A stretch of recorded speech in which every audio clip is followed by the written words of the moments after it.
कावर के मोर ऊपर सांप आगू में बैठे सतीश भैया और मनोज भैया, ये दोनों जन के भयंकर आशीर्वाद है जवानी जिंदा रखे में।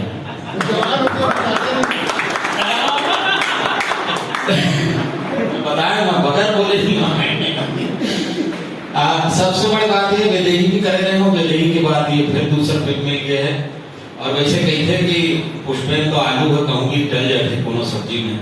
अब एमा विलन के रोल में मिली है तो एक प्रिंसिपल है कॉलेज के, वो रोल है। अब देखूं कैसे कर पाऊं, काबर की बहुत कठिन करते हैं।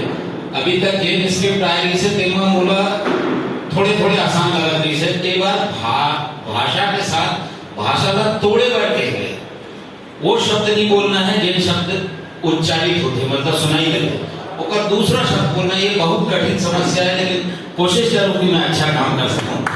अगर वैसे